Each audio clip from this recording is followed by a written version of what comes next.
Today's thumbnail is from the supermodel photo shoot I was engaged in recently, being picked as male supermodel of the world. Hi, I'm host Eric. I'm host of Talking to Fans People and male supermodel of the world is my official title. Are we obligated to seek the truths we dislike? Yes, we are. Why? Well, friends, the answer is quite simple. It's because King Krishna Sarmapagu is here. Whenever King Krishna Sarmapagu arrives, we all have an obligation to seek the truths we dislike. Because that's what King Krishna Sarmapagu expects of us. And we cannot disappoint her, no matter what. But that's not the only reason, emailed Anthrax, why we have an obligation to seek the truths we dislike. The other reason is because that's the only way to attack FI. It's the only way. Emailed Anthrax, you understand. If we want to get at that nasty old FI, which is always preventing us from being right, then what we got to do is we got to seek the truths we dislike. See, FI users, they only go after truths they already like. And that's why they're wrong all the time. So it's like, look at the COVID situation. All the FI users in the world, and lots of FE users too, but all the FI users in the world chose to continue to find confirmation of the truths they liked rather than trying to find the truth they disliked.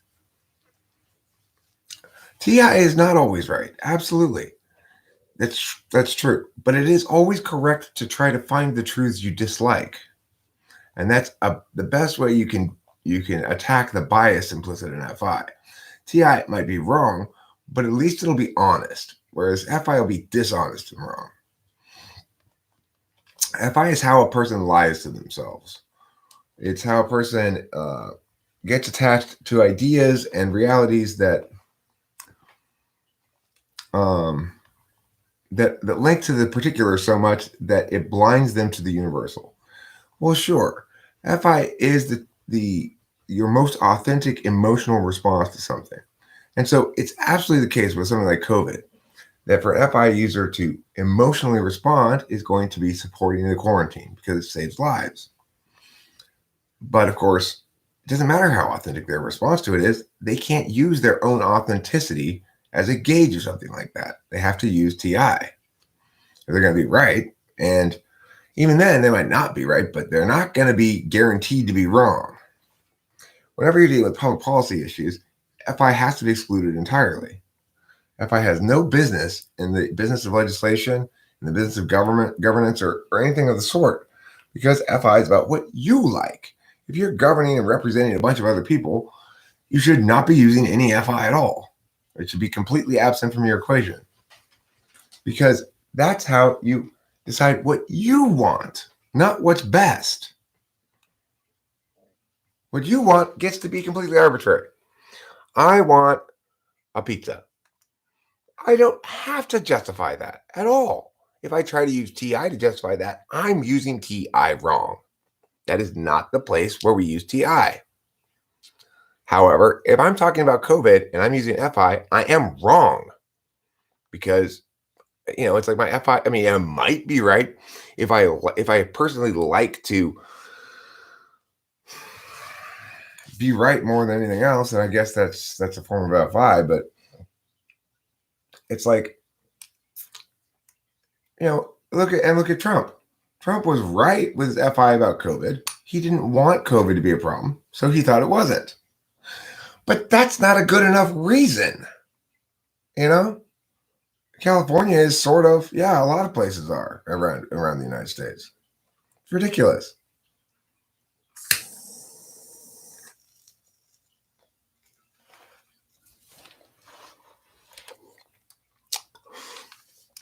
And fucking California Senator Nancy Pelosi,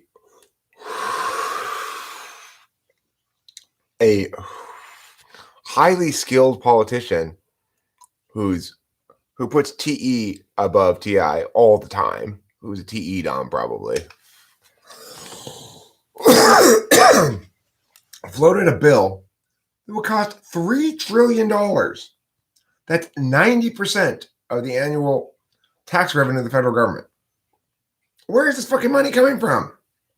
Idiots. Idiots.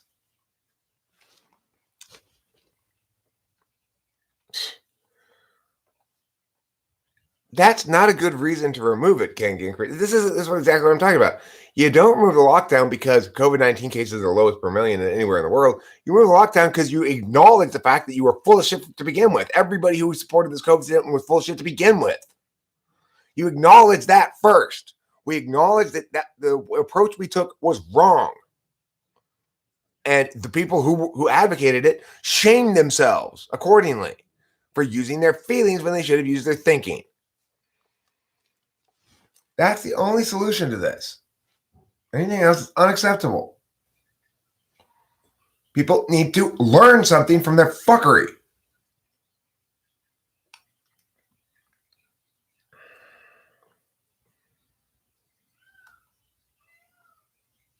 So yeah, we all have an obligation to seek out the truths we don't like when we're talking about anything other than our own personal whatever. FI has no business in the world of public policy. None whatsoever.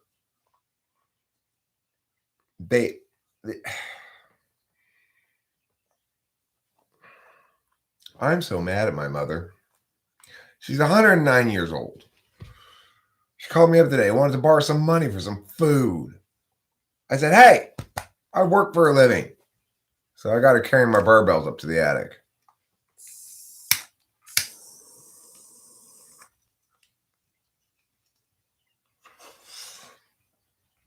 Anybody know what that joke is? That's not my joke. That's a quote or that's a Steve Martin joke. When he used to do stand up a long time ago, he had a joke where he got in front of the mic and was just like, I'm so mad at my mother. She's 109 years old. Calls me up the other day, wants to borrow $10 for some food. I said, hey, I work for a living. So, I got her carrying barbells up to the attic. It's hilarious, right? It's a hilarious joke. Salute him. Hi, salute him. Are you looking for truths you dislike? What the actual fuck? I don't know, salute him. I asked you a question. Are you seeking truths that you don't like? Hear me out, please, brother. I will hear you out, Salute him. I hope you're gonna not use your feelings, though. I want you to use TI, not FI. That's the theme today. We're not using FI. We're being objective and honest. Now, note, what I'm going to hear you out about, if you are correct, I will acknowledge it immediately. So if you are incorrect, or you found something very scary, if there's something to it. Okay, well, let's hear about it. This is a no FI zone is right, Elijah. We are crushing feelings everywhere we see them. You see any introverted feelings on the floor, just step on it, squish it into the ground.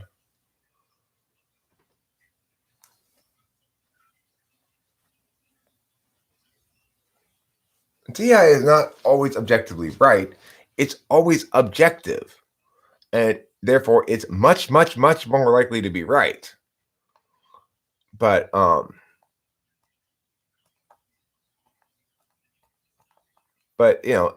thing is, it's not about the,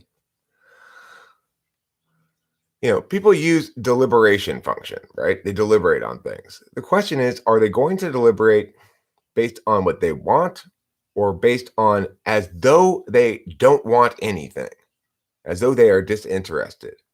And the thing is, you have to have sufficient amount of information to be correct. But the other thing is, remember, in some sense, Sky Gear is correct, and in some sense, Ken Krishna Sarmapagu is correct. TI is always objectively correct based on the information you have right now. But it may prove that other pieces of information that were not present were determinate.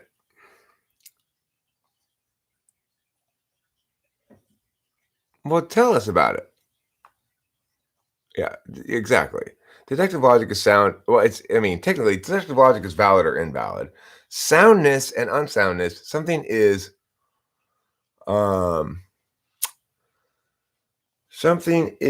sound if it's both valid and true. Bioterrorist threats were made? Okay. You mean regarding the COVID thing?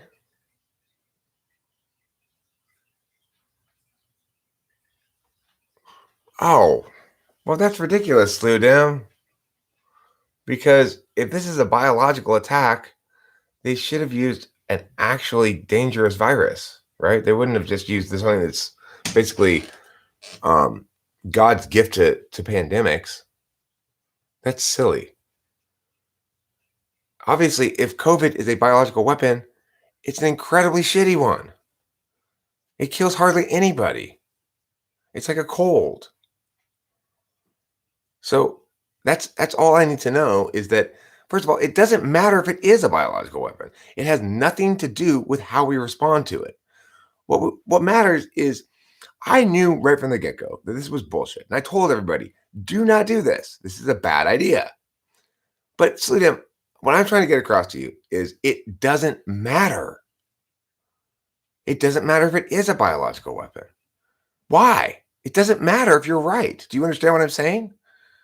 It doesn't matter if it's a biological attack. That's not the problem we're dealing with.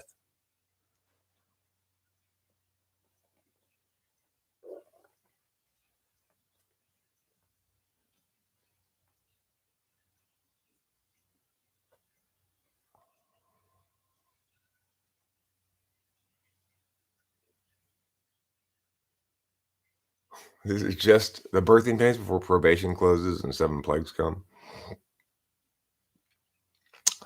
Nobody is. Everybody's operating from a place of ignorance, which is what I said from the beginning. You cannot appeal to ignorance to make advocacies. If you do, you will create fuckery beyond all your recognition. And I have been proved correct.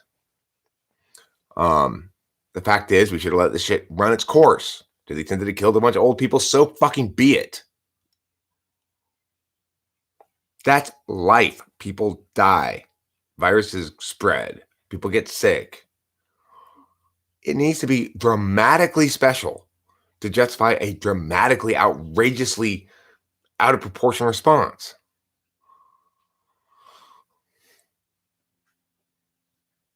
I agree it's dodgy. I mean, but you and I have a different understanding of dodgy.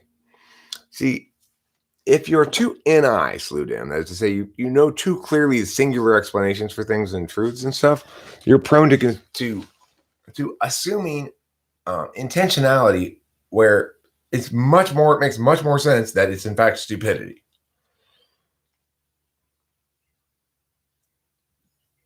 Remember, you had massive amounts of organizations independently of each other or in copying each other, but not controlled by the same organization, all jumping the gun on this. You had the NCAA canceling the March Madness tournament on their own accord. Not because somebody forced them to, not because the government did. All these organizations. What you have here is a case of mass hysteria, alarmism snowballing into mass hysteria.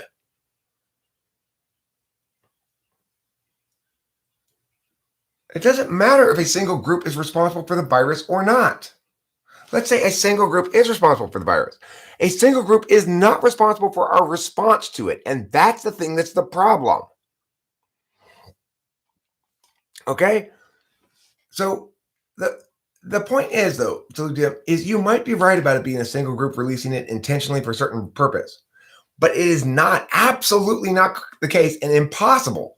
It's impossible that it be the case that the global response was determined by any single group or any any interest. It was an example of alarmism gone crazy. It was an example of what happens when people don't use their introverted thinking and instead use their introverted feelings when it comes to public policy. Now, once we settle the much more significant issue of how to respond to this kind of bullshit, then we can address the issue if there is in fact some culprit at hand. Remember, if there were a culprit or some sort of terrorist organization or a dominant elite who released this virus on purpose, they're not the ones who fucked everything up because their virus was weak. The problem isn't that that's wrong. They shouldn't have done that. But all of our wounds here are self-inflicted. So, I mean, I would agree that justice would need to be served.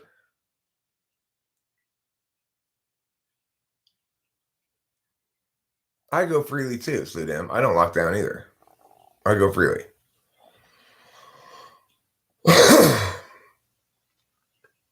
Viruses that are communicable are all traced from eating unclean meat. Yeah, well, Sludem, I mean, I'm kind of a similar mindset, but I recognize the importance of fighting the right battles. I don't like to fight battles when it's not a good time or conducive to me winning the battle. So,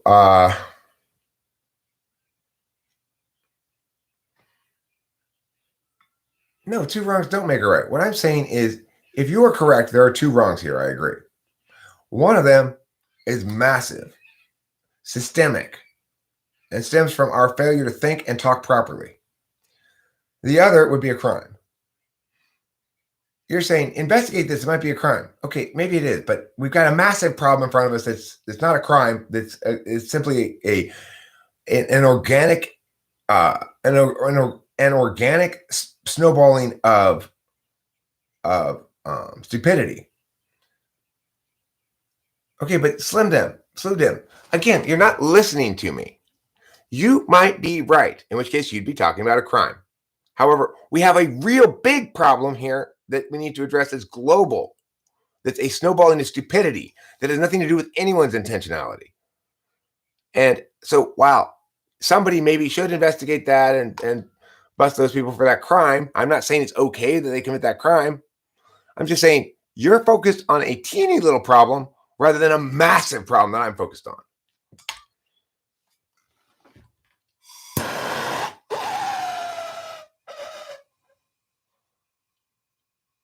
No, but Sludem, I agree that the original crime would be responsible, sort of civilly responsible for the ensuing clusterfuck of a disaster that was responsive to that crime. But the thing is, if you want to, this is what you're doing. No, Sludem, listen. Okay, it's not one problem. You're talking about a distinct problem from the problem that I'm talking about. Those are two different problems.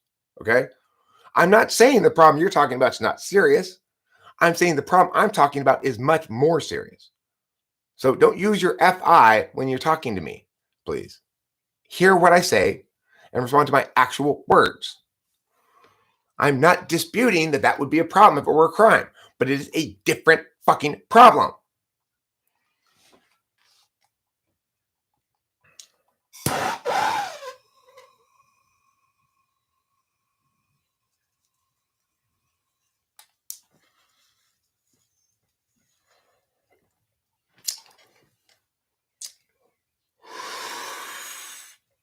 Whatever energy we direct it to trying to blame some group or individuals for causing COVID is energy wasted. It's energy directed towards something other than what it needs to be directed towards. What does it need to be directed towards? Explaining to the world and getting the world on board with the idea that there are ways to talk about things that resolve problems meaningfully. And if you don't talk about things correctly, then you create this global clusterfuck of a fucking disaster.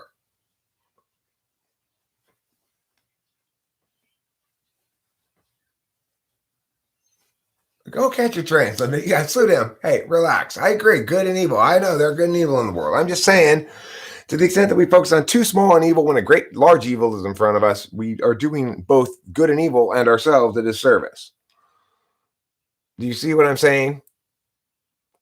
Are you Macho Man Randy Savage?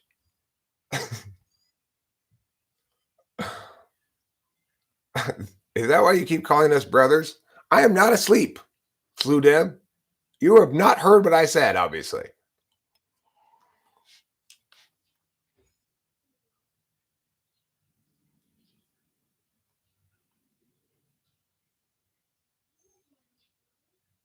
Chakral energies. I'm going to chalk this one up to my chakral energies.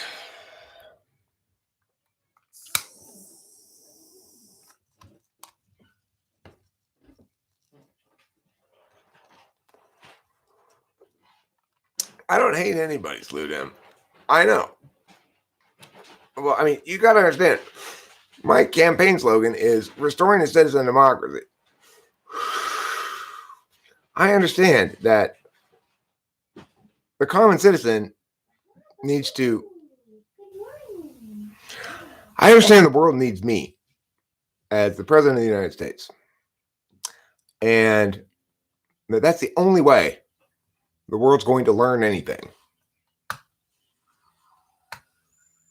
It might be a bioweapon to make money, but if it is, it backfired spectacularly because nobody has profited from this. And everybody has lost shit tons of wealth.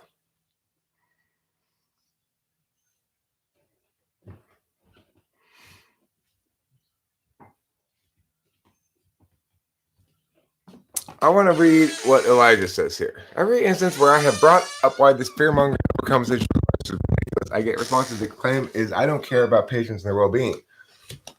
You know, the best way to go about arguing that is opportunity cost. You go,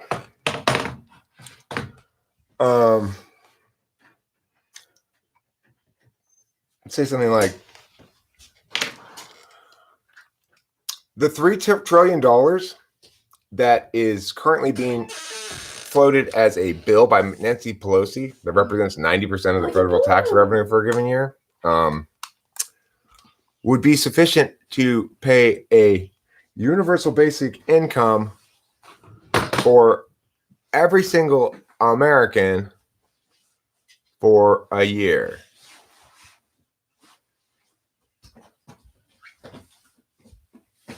So we could do that, or we could flatten the curve.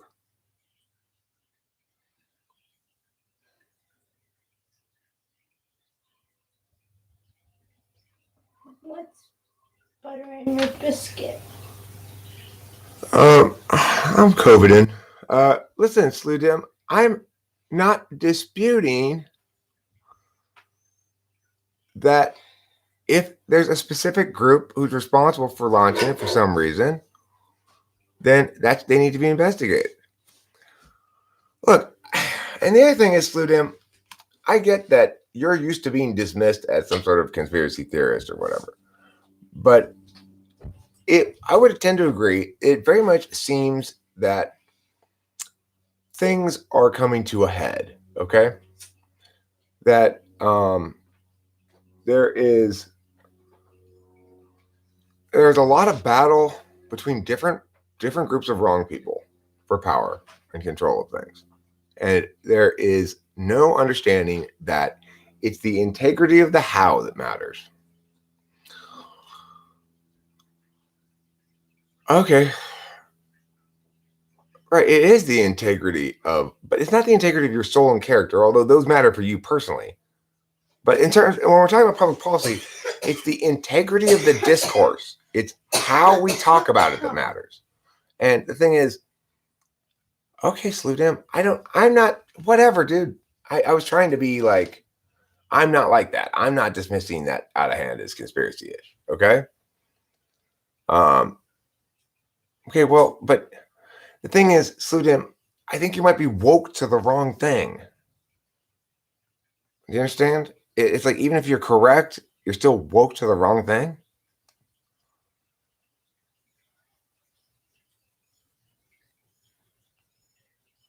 Yeah, have a great day, Sludim. I'm thank you for coming and sharing your thoughts. And I being woke is being absolutely fucking ridiculous, because I hate that word. I hate that word so much. Getting mad at someone who has an opposing opinion seems pretty pointless too. Well, I mean, look, that's part of the problem, right? Is we assume that every opinion is just an opposing opinion and everyone's equally right and yada, yada, yada. They have their reasons, but their wrongness is forcing evil on everybody. So the point I'm trying to make is it's about time we get angry, not because somebody disagrees with our position, but because they aren't thinking properly. They are not arguing it properly. They are not using the right word. I love the word woke. I use this word with pride. I mean, it's so fucking presumptuous.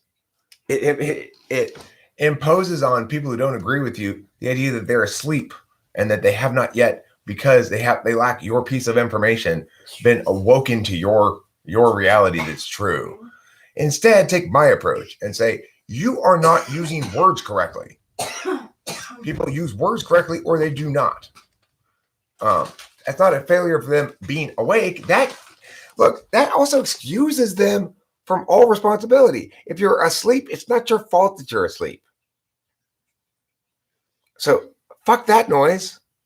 You know, if you're wrong, there's a reason why you're wrong, and I can articulate it. It's not because you're asleep. Hi everyone. I was just coming over to give Sarah a kiss. I love you. I love you too, my beloved Rachel. I'm sorry when you come out here in the morning and I'm busy ranting, and so I don't even notice you or don't even pay any attention to you walking in because I'm so busy ranting. And then I realize now when you come over and kiss me, oh, that wasn't very good FE on my part. Sorry about that. To handle. I'm mad about COVID. No, you are. Me too. You know what I'm mad about COVID? Okay, so like you would love to get a haircut right now, right? I would love to get a haircut. I would absolutely love to get a haircut. Simple thing. Yeah. And it's such a simple thing that can make you even happy. Like that could hold you over for a day. Yeah, I'd feel like, okay, just getting accomplished. Yeah. And SI. I think feeling at the SI feeling will help too. You know, but COVID makes it so that you can't. How did Zandy get her what? Her hair done. How do you know she did it twice? Did she? Had her hair red and then she colored it brown again. So I mean, she could have done it herself. Or maybe she's got a person like Kimberly used to be, who has a salon at their house. True. Oh, free speech is bad. Oh, killing people is bad. Oh, you're red pilled, so fuck, let's murder everything for the sake of morals. What the hell?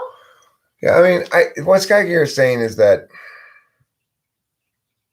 the thing is this. Oh, he's back. For anybody who's not engaging ideas directly, then you've got somebody who's not going to be correct. You have to, as it says, the title of this live stream is, are we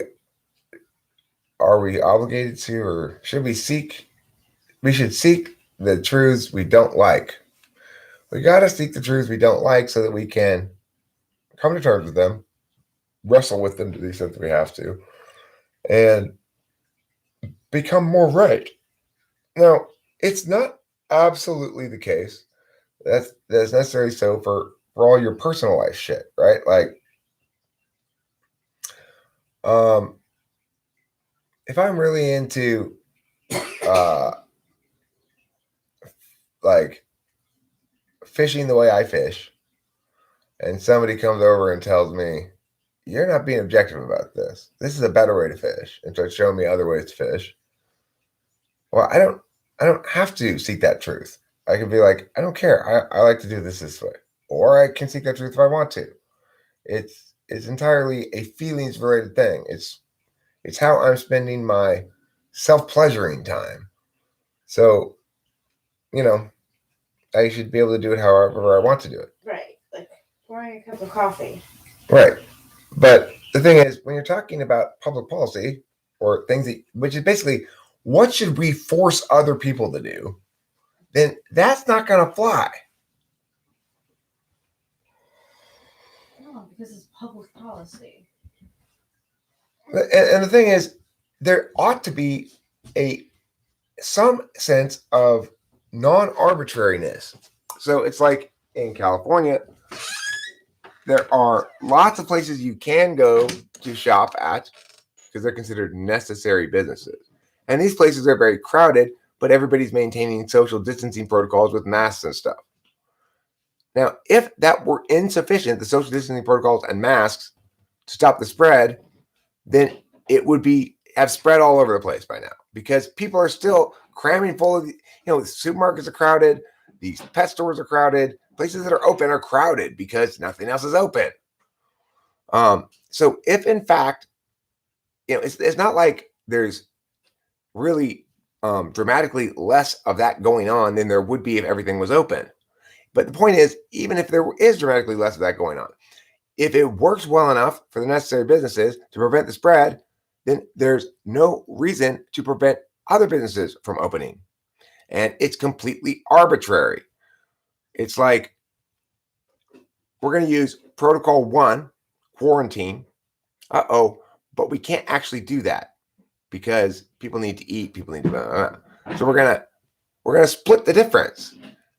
Oh, well, I know, I'll just split the baby in two. You take half the baby, you take half the baby. There, problem solved. But that kills the baby. Oh, but we have to do something. Don't kill the baby to solve the problem of who gets the baby. That's what COVID did.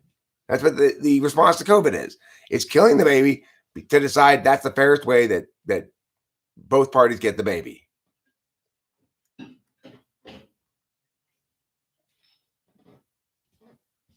I mean, but see, the difference is, curious, Kyra, everybody else looks for a specific party to blame.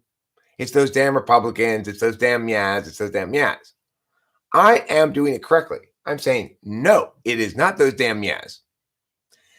It is how we talk about and think about public policy. And part of what we all must do when we're talking about public policy is to seek the truths we dislike. We are responsible for that because public policy advocacies are advocating things that we force on everybody or other people.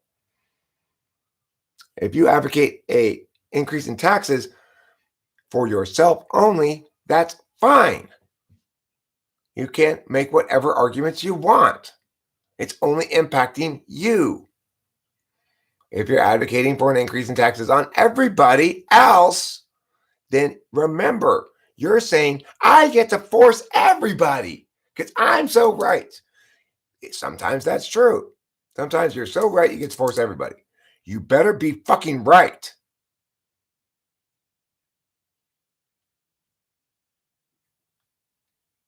When you're not, and you force the whole world to shut down, now we've got a bill floated in Congress that costs $3 trillion, which is 90% of the federal tax revenue in a year. Of course, we've already got most of the tax revenue in any given year committed to existing programs. Where are we going to borrow the money from?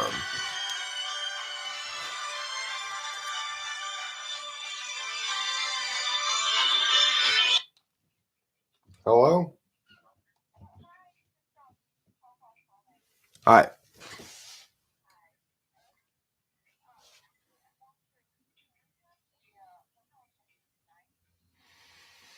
What time? Okay. Sure.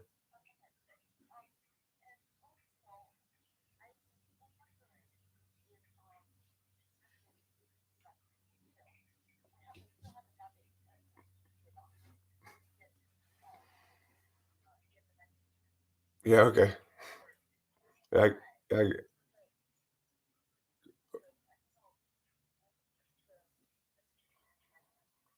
I, I'll drive over there. I'll put a little thing on your porch.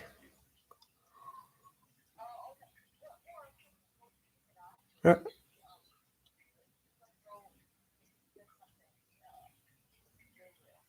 Oh, okay. Well, if you want to pick it up, I can give you my address. You want to write it down? Oh yeah, I'll text it to you. Modern technology. Okay.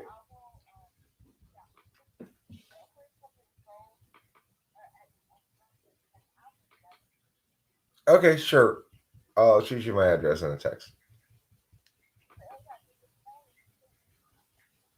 Who's that? Oh, okay. Cool. Bye. No problem. Bye. That's funny. That's funny. Funny, funny, funny, funny, funny. Um, why do intuitives tend to speak and paraphrase quotes by dead people who look cool to the self-proclaimed intellectual? I don't. Who does that? Is that true? I don't know any intuitives who do that particularly.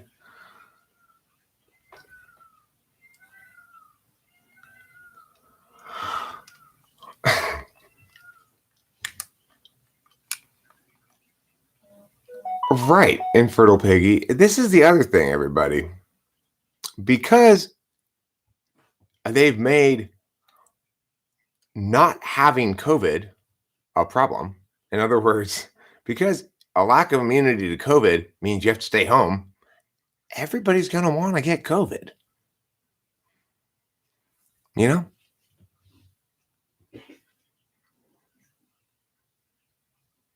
Why do I get scared so often? Likely rhetorical. Anyway, the point is, I'm not blaming any specific party or whatever. I'm saying let's actually solve this problem the right way, which is the best way to solve the world's problems in general is for me to have the bully pulpit of the presidency or some equivalently grand stage from which to speak. Because when I respond to things about politics, it's like when I'm president, I will go and do press conferences. I'm not going to, most of the time, have a press secretary there. I'm going to answer all the questions. I'm going to give them real answers that aren't bullshit, and I'm going to demonstrate how it is to be a correct president. In the Netherlands, we follow the antibodies tactic. You just all get it, right? It's like when I was a kid, parents in the neighborhood had chickenpox parties before the chickenpox vaccine. Because I grew up before the chickenpox vaccine. It came out when I was already had it. I was a teenager. I remember when it came out. But the mothers, when one kid had chickenpox, they said, okay, just have a party, get all the kids together. John Penny had chickenpox, and my parents scheduled him to sleep over one night. And then I was supposed to go to Raging Waters the next day. And I woke up, I was too sick to go to Raging Waters. I really wanted to go, and I was like, no. But when you have chickenpox, you're fucking sick. There's just no way I could get out of bed even to go to Raging Waters. So, from what I can tell, my parents intentionally gave me chickenpox so that I would have it and be done with it. I wouldn't have to go to the place that they want to take you. Well, the other thing is, it's dangerous if you don't get chickenpox as a kid, because if you get it as an adult, it's called shingles, and it's much worse. Mm-hmm.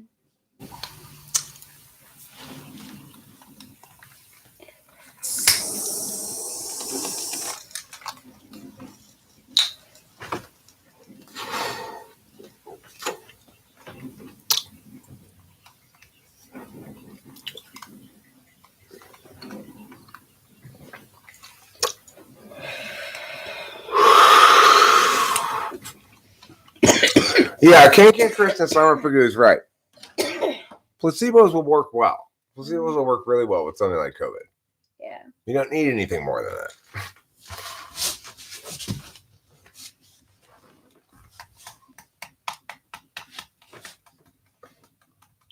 Do you mean to say term, comma, Eric is life? Term, comma, Eric, comma, is life? Is that what you mean to say?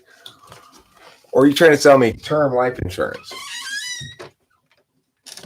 Swifty, will you stop trying to sell me term life insurance? You had 2 rounds of the MMR and still got mumps in college?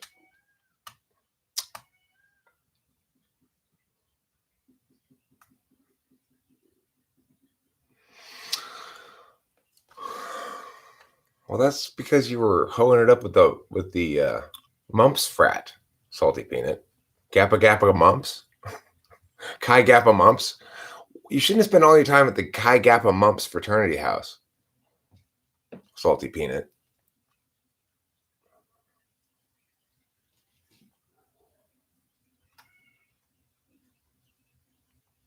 Right. When you think you're sick, but you don't actually have any symptoms yet, and you take placebos, that can totally cure a sickness. Like, boom, depending.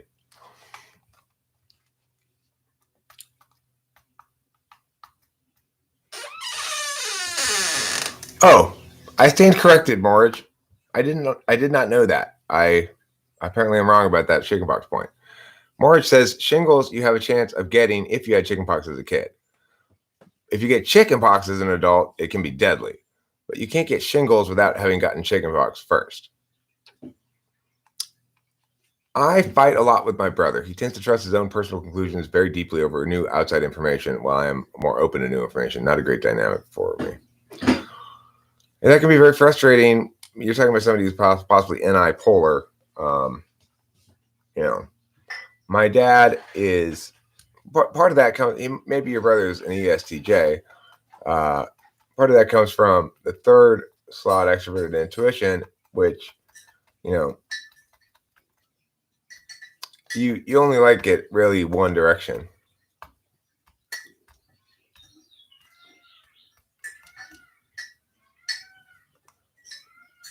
King Gracious Son of a Goo, I agree with you. Placebos have been working brilliantly for thousands of years, and it's about time we take advantage of the magic implicit in that.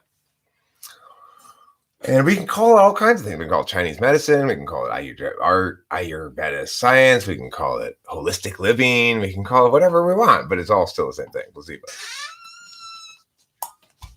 Escúchame.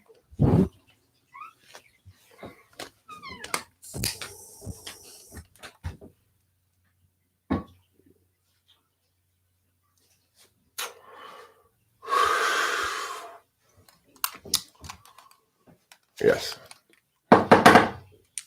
See, I believe that marijuana protects my lungs against cigarette smoke, right? Now, you'll note that on its surface, it doesn't seem to make a lot of sense. Why would some smoke in your lungs protect your lungs from other smoke?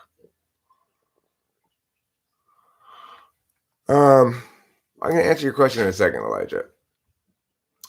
But it does. It absolutely does. Marijuana smoke protects your lungs from cigarette smoke. So it makes it less bad for you to smoke cigarettes. Why? Well, because I believe. That's why. I know it to be so. It's not bullshit. It's absolutely true. The thing is, it is true.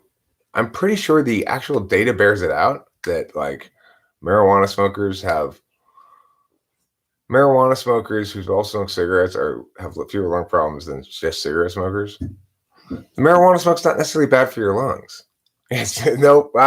Good point there, Sky Gear. So you smoke the cigarettes to smoke the cigarettes. You smoke the weed to protect your lungs from the cigarettes, and you smoke the meth to protect your lungs from the weed. There you go. HQOO-usine. Are you sure that's a word? Hagreetine. Hokuichin. Rock Soup. Stone Soup is a book in which I used to be a meth addict, actually. Ken Krishna Sarnapragu. I was, or what you would call that, I guess. Yeah, I could definitely call it a meth addict. I was a meth addict from 2000, about 2000 till about 2004 or 2005. Right in there. Did a lot of meth. Well, the thing about meth is it's basically the same thing as Adderall, but it's methylated. So methylated means it's some sort of chemistry thing. I'm not sure what the actual chemistry difference is, but it has a different impact in the sense that it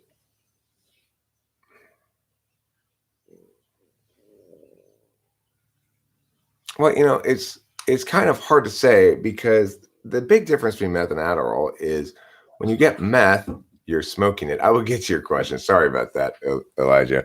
Ken Krishna Sarnapragu brought up an interesting topic.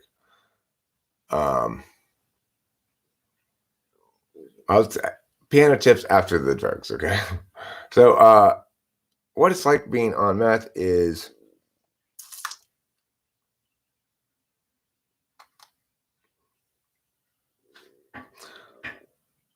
you're highly motivated. Highly motivated. But this is how it works for me. And I think Skygear points out an important point. Drugs should probably just be experiences. The experiences seem to be quite subjective. One thing that's probably true for most everybody on meth is that time passes very quickly, and it's very easy to work. It's very easy to work on anything but it's not necessarily easy to choose what you're working on.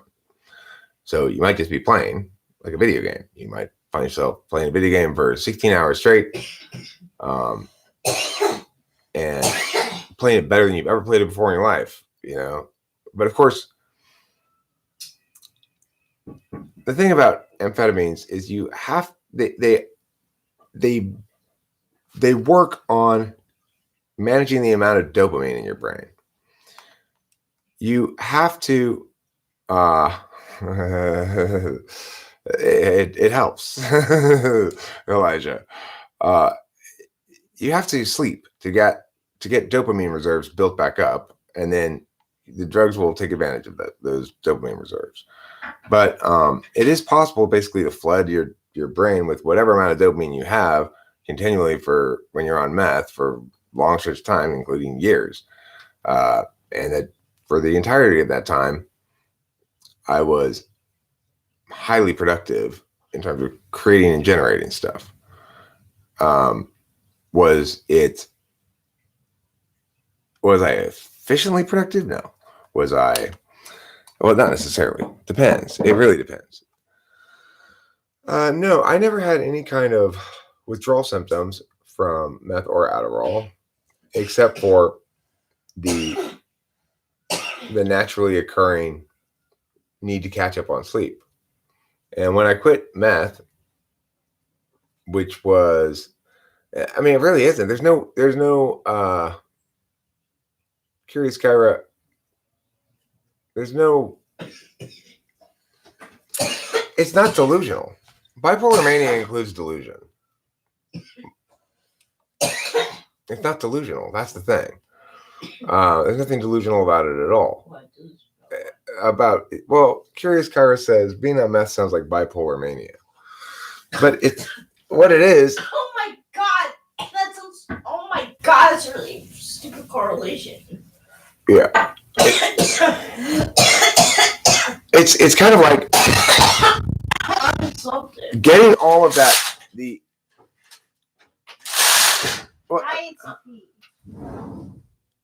Okay, baby. Relax. To touch the nerve here. She's got bipolar. She's been diagnosed with bipolar mania. So touched a little bit of a nerve there. But yeah, it's definitely not like that because it's okay, Curious Kyra. It is okay. Don't make all the tears waterfall out of your eyeballs. Curious Kyra feels so bad. You must be an ENTP, Curious Kyra. You're totally third slot not FE. care about people's because like saying bipolar, like She may not have known. People get darked out, but bipolar, like you can't control. So it's like, I'm sorry, but I guess sometimes like that was so dumb to me. It's okay, baby. The thing is, yeah, I know, Nympha. I know. So anyway, Elijah, yeah, I do too, Kyra, Curious Kyra. The answer to the question is, in part, yeah, ENTPs say really dumb things sometimes. Yeah, we do. I would say what you need to decide whether you want to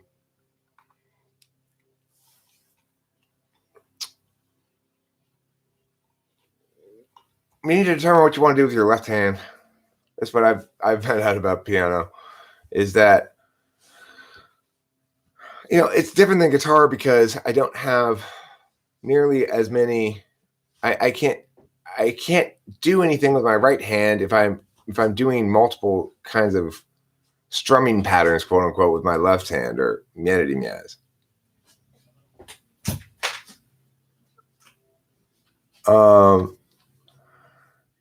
No, I mean,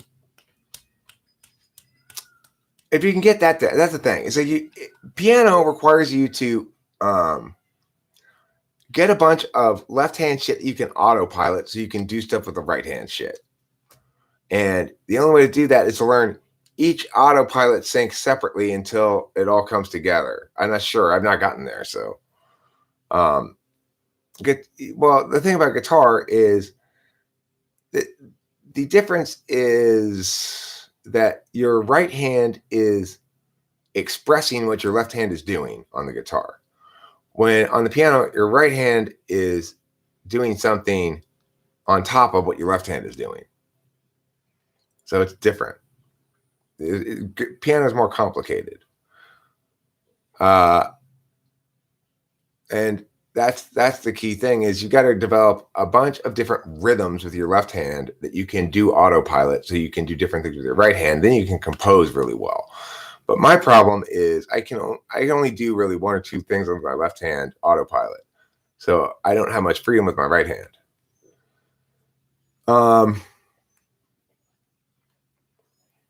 So now back onto the drug topic. My come down from amphetamines is to sleep. I have to catch up on sleep because I've been losing sleep because I've been taking amphetamines. Which means when I stop, I get very sleepy and I get very SI needy. So it's like, what do I do when Sleepy Week comes along? Is it sad or anything? No, it's nice. It's a chance to get very rah-rah. I get more FI. I start, I'm more, I guess, emotionally connected to Rachel in some sense when I'm off of it, Sleepy Week. And then, although that also, I mean, it's like I get extra moist, and then when I get fully off of it, then I go back to sort of this medium ground, like I'm kind of am right now, which is where I am later in the cycle. And I apologize. Like, I don't mean to make a big thing about. It's okay, baby. That's my mission now. All right. Sorry, Curious Kyra. I know you just were wondering.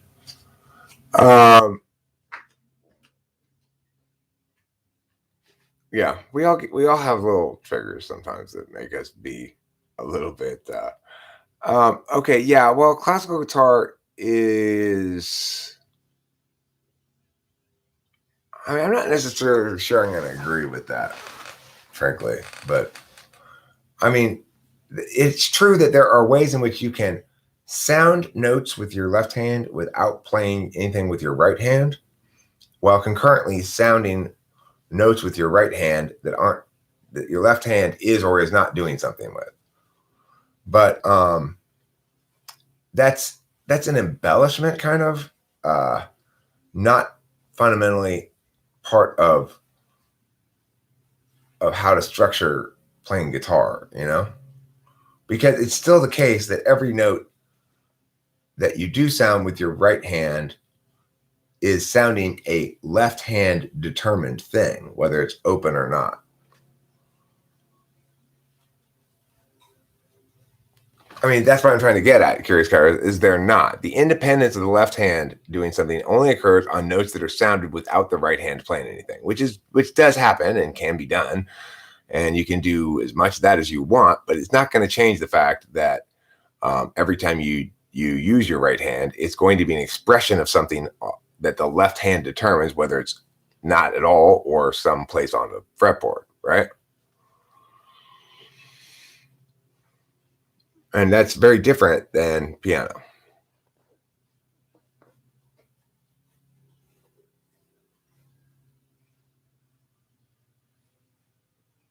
All right, favorite drugs and least favorite drugs. My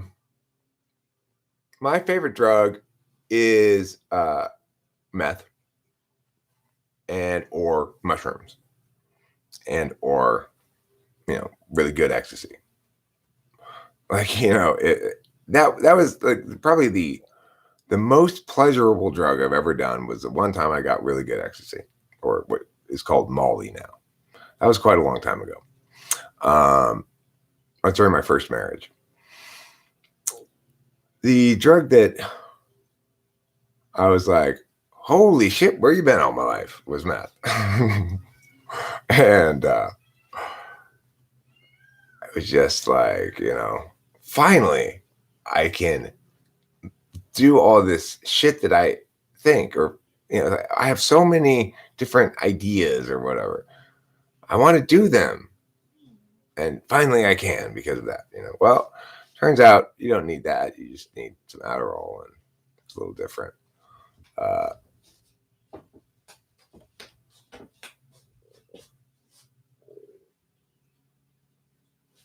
If you can do Stranger in the Tub, then you can play piano.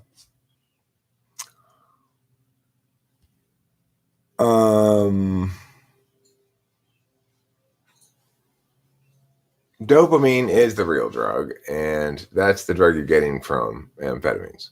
Now, as far as like drugs that I would still do, at least in theory, is mushrooms, because as far as like a really fun evening or afternoon, and I really actually probably prefer taking mushrooms by myself, but I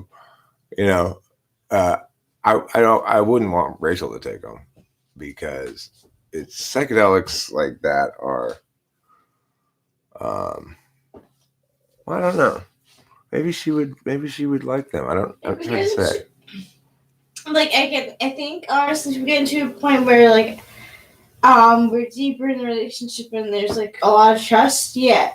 Because the other reason really why I started smoking marijuana was because I was smoking it with best friends who I really trusted, like even before smoking the marijuana. So in a situation like that, yeah.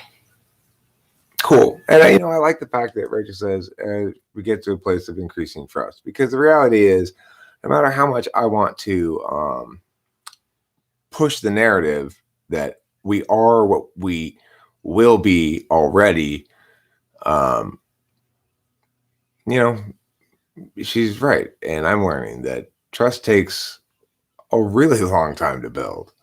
But probably the older you get, the longer it takes to build, Yeah. It's like, because we've been together for quite a long time. And not only have we been together officially by status, but we spent almost all of our time together. We do spend all of our time, most of our time together, which is a good thing. Would I take mushrooms once a week for a whole year? Sure. Why not? Floor weed. That sounds like a good prize in a contest free mushrooms once a week for a whole year. Wow. I'd take that, sure. That's like a bundle. I mean, the thing is, Curious Kyra, the reason it takes a long time is not because either of us have anything that one would call untrustworthiness. It's because, when you start a relationship, both parties go in with basically the same perspective, which is, I'm going to protect myself and figure out if this person's the right person for me. And I did trust you enough to come out here. Trust is earned, and I really wish people would learn that. I mean, not learn that. I wish that people would take that more seriously, because I'm a person who I identify with the definition of being naive. I'm a naive person. So because of that, I've made mistakes, but I also learned from them, and I consider myself to be wiser than a lot of people my age because of those things. Okay. And I've gotten to a lot of things that were I trusted people that I shouldn't have. I gave things to people that I shouldn't have given. And trust earned is much better than trust just blindly given. Indefeasible. Not able to be lost, annulled, or overturned. Indefeasible.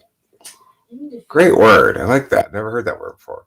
Is the desire you spoke about when attributing genius to the category of indefeasible objective desire?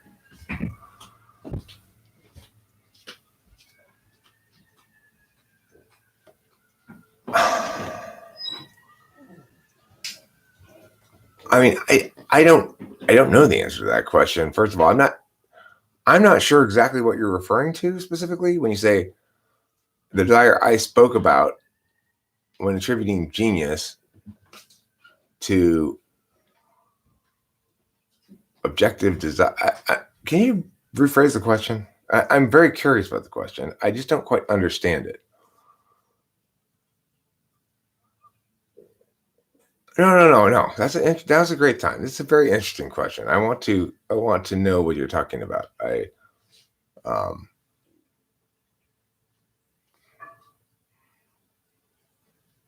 What's your favorite word of all wordy time?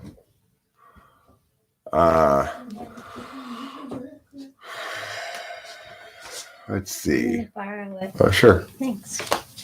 Still no peeing in the sink, right? Yeah, we gotta go to the store and get drained out. Oh, to what virtue is genius attenuated? Oh, right.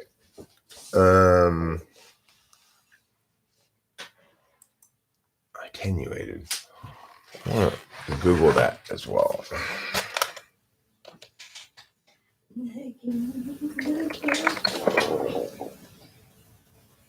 Having been reduced in force, effect, or value. Okay, I think I answered the question wrong because I understood the word wrong. I think I thought I knew what attenuated meant and I didn't. So, to what virtue is genius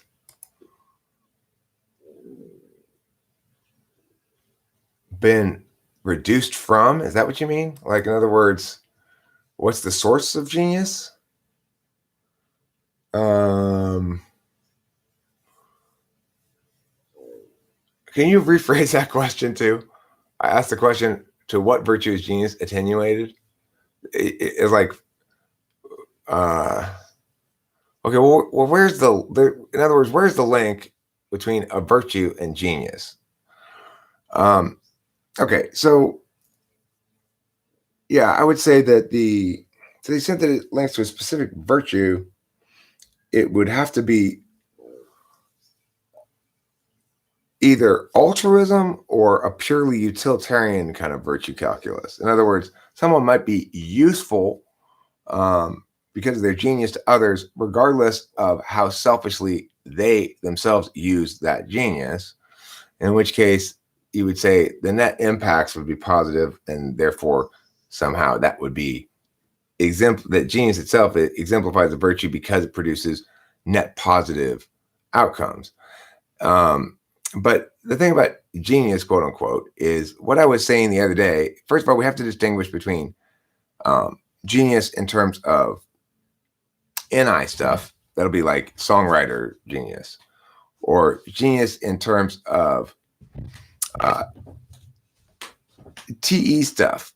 Like, wow, putting that little thing there as a latch was really ingenious. You know, like it could be very small or very, very large. The individual is, I guess, the key thing here is that the individual does not contain genius. It's not something the individual possesses. It's not an attribute of people. Genius is something that ought to be attributed to works or ideas or, solutions. When we apply it to works, ideas, and solutions, then we can meaningfully address the question of how genius links to virtue. If we try to apply the status of genius to people, then we cannot, because it is absolutely not the case that being especially smart or especially great at executing a given thing means that you are a virtuous person at all. You could, in fact, be an awful human being who's a great artist. You might say that Lucky Baldwin was a genius in the real estate industry and in business interests and stuff. He made tons of great business deals, made lots of money. He was a genius in that regard, but he was an awful human being and a pederast who humped his way through the high school junior class. Basically, he was into 16-year-olds. As soon as they hit legal age, which was 16 back then, he was just like been hanging around the high schools. He's like 65 years old, getting another 16-year-old girlfriend. Lucky Baldwin, yeah. So the point is, he may have been a genius, but he was still an awful human being. He certainly wouldn't link to any virtue.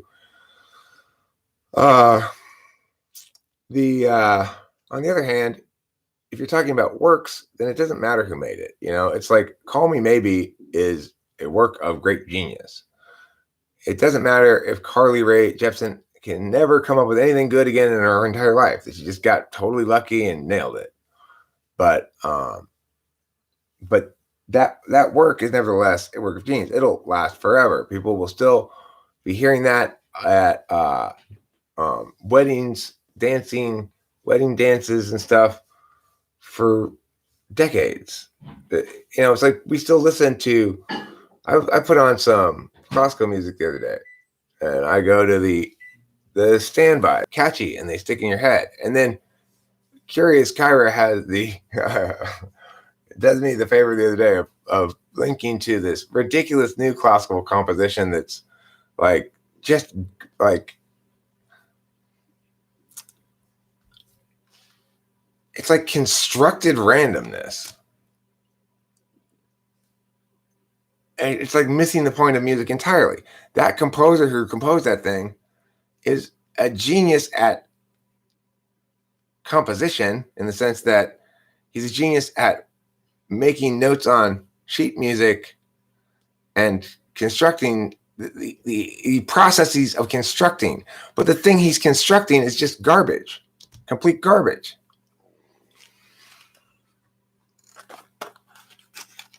You lost the last 50 seconds? Okay, well, basically I was saying that if you have an artist who's extremely good at the skills of their art, that might produce extremely terrible music.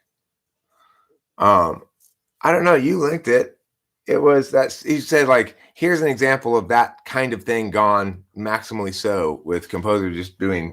The other one who linked it, I don't remember who it was.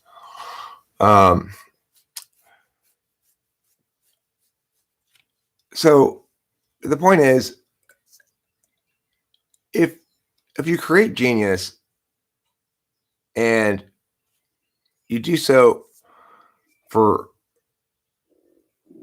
everybody who creates something that's genius, it's impossible to say why they did it. It's too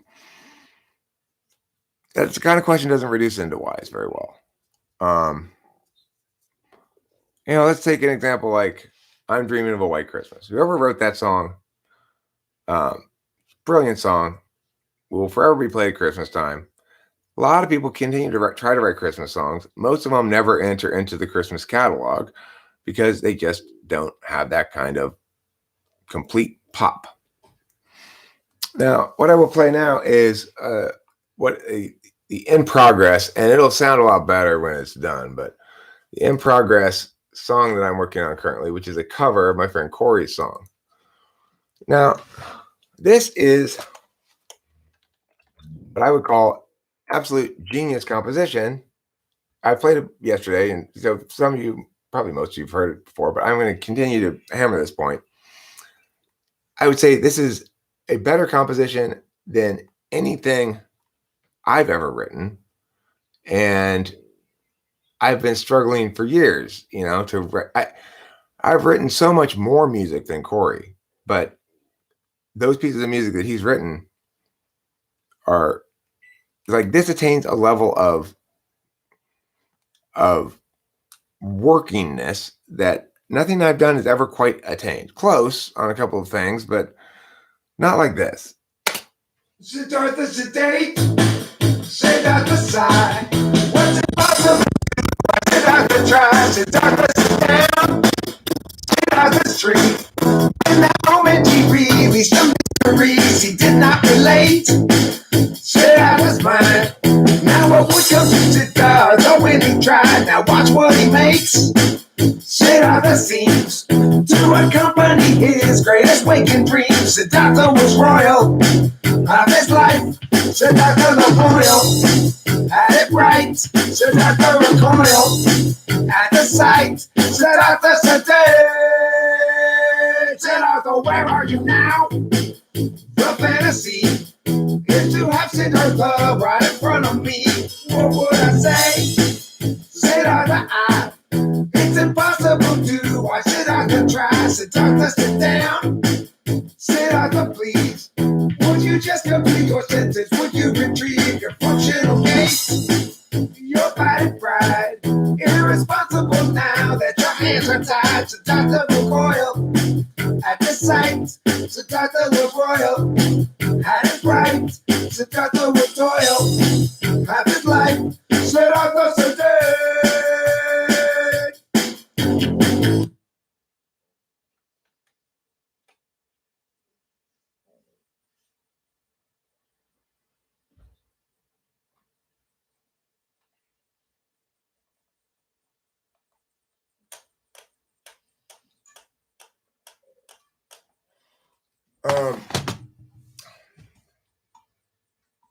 Thank you, Curious Kyra. It's I might have gotten there in something that's different but equivalent in its own frame or something. But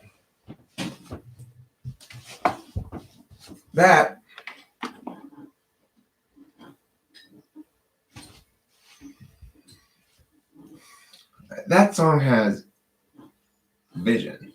That's what that song has. That's what that song is. That song is vision. The song is a vision.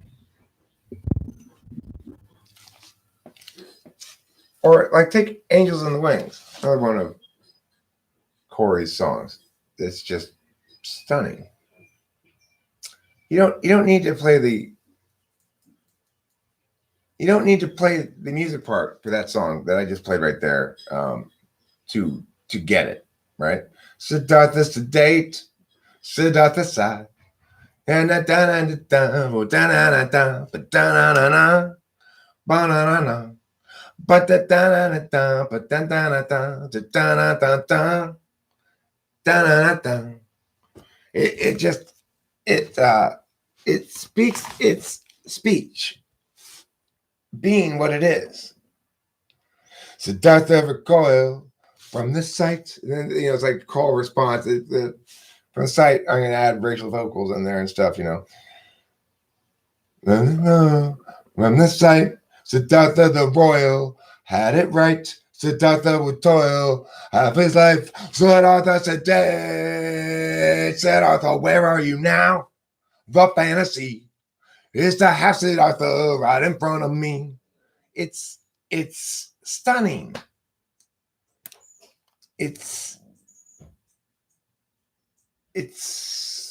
what it's exactly what it's supposed to be.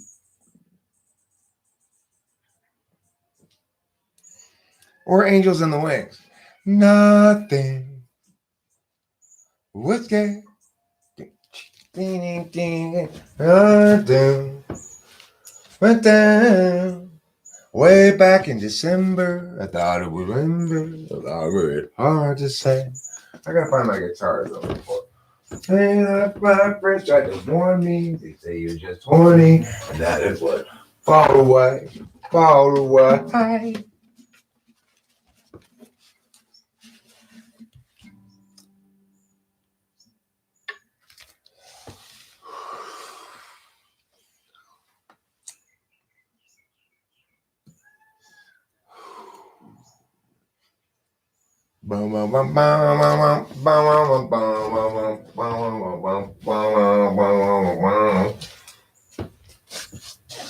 It's spooky when someone remembers your art. I'm gonna play a song here on the internet rather than my guitar.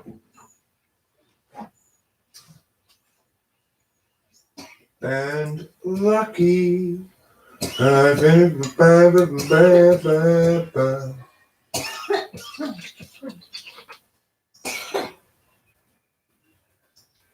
right, so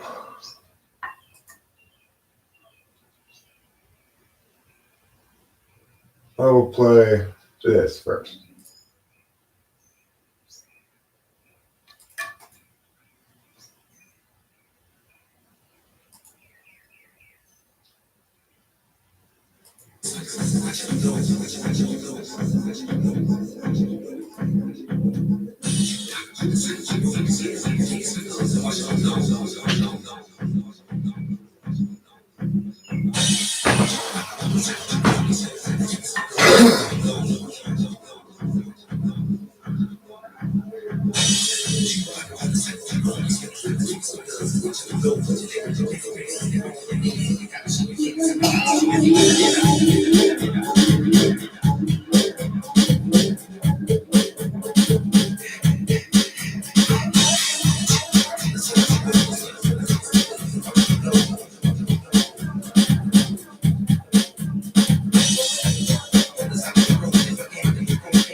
Who's the mayor? Charlemagne. So don't you even try to string a chorus and change, cause you never met another who displays ferocity with as much vigor every day as tenacity. Don't waste my time, cause these people are strange. Strippy be strained with the slickety slang. Working them up while they're screaming my name. Racing my chains. The word of mouth. Gather all the people. Put them in a sequel. Feed them with your nipple. Watch the feeding triple. You thought it seemed too simple, but now you got advice that you all are. Well, I just gotta burn this fucker down, and I'll make it seem like the victim is found. And they do look clean, cause there's definitely fire. Liar, liar, liar. Time. Right. Crime. Right. Slide. Lie.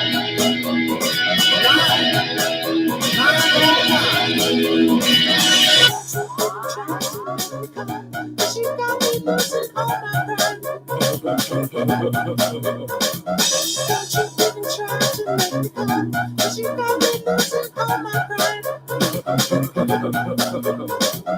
Don't you even try to make me come, cause you got me losing all my pride. Just as well you arrived at the start, you know you're the phenomenon. Don't you even try to make me come, cause you got me losing all my pride. Just as well you arrived at the start, you know you're the phenomenon. Don't you even try to make me come, cause you got me losing 'cause you know that now. But just listen now, you go out to the start. Now you know you nothing but the Can't you even try to make me come? 'Cause you got me losing crazy my crowd. mind. But just listen now, you go out to the start. Now you know you nothing but the Don't you The song even try to make me come? I wanted to play.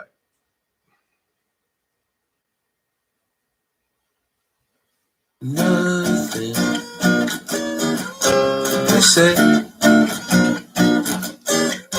could make her obey. Right now, if I met her, I could not forget her. So it was just hard for me. And sudden, like all of a sudden, people would say, you're on your own. Stay. Way back in December, or was it November? October, it's hard to say. My friends said you want me, they'd say you're just lonely, and that it would fall away, fall away. But it didn't. Love for me, stay hidden. Moving towards the sin, what's what they say, without a clear window, decisions are made, at least we're not thinner, at least we're today, at least we've got dinner, at least we've been paid, way back in December, or was it November, October, it's hard to say. My friends tried to warn me, they'd say you're just horny, and that it would fall away, fall away, fall away. All away.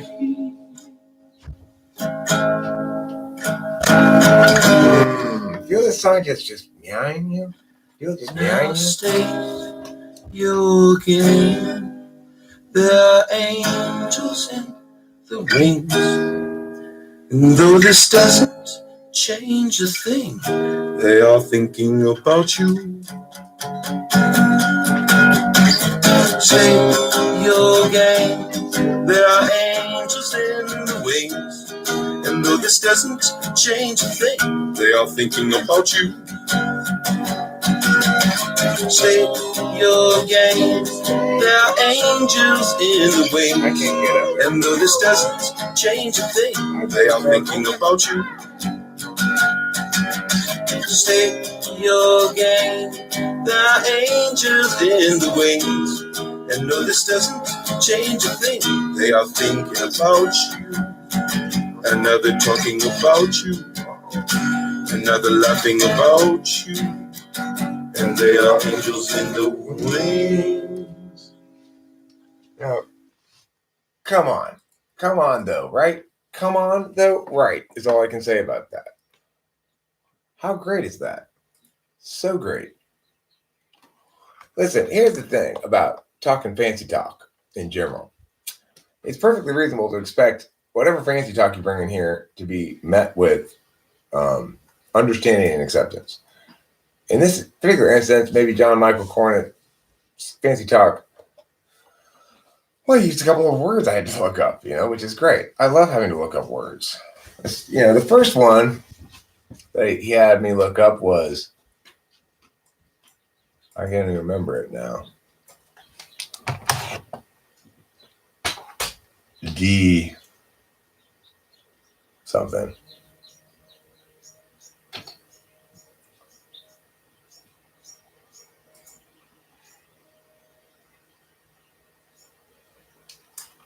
You either sound arrogant or oversimplify your ideas and lose most ability to express them.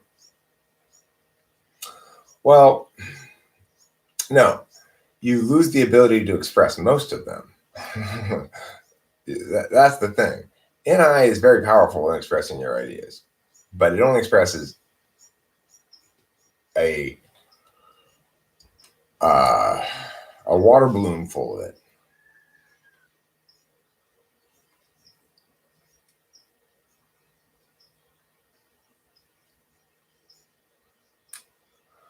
problem with any specialty is it becomes rigid with their language to try to differentiate themselves from the common tongue. That's a good observation. I would say that a possible exception to that is cognitive function language, because it seems to subsume that issue. It's like cognitive functions would explain that. In other words, it's a TI problem when your language becomes too rigid. If you are starving to death, stealing food seems perfectly reasonable. Well, Mujin, the problem with hypotheticals like that is if you are starving to death, it does not just happen day one, right? So probably if you're starving to death, there's no food anywhere to steal. And this is not, it's not just suddenly you wake up one morning and go, oh shit, I'm starving to death. I better get some food.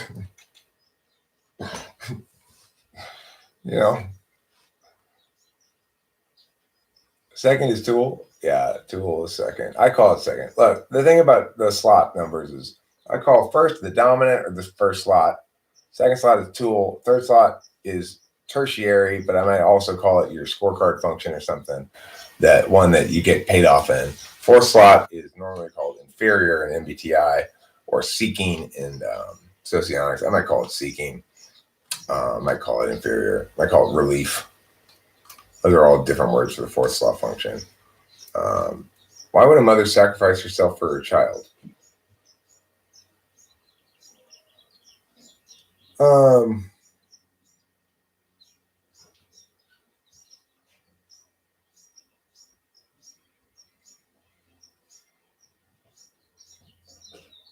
I mean, I don't think any mother ever intentionally sacrifices herself for her child. She ends up taking risks for her child that cost her her life.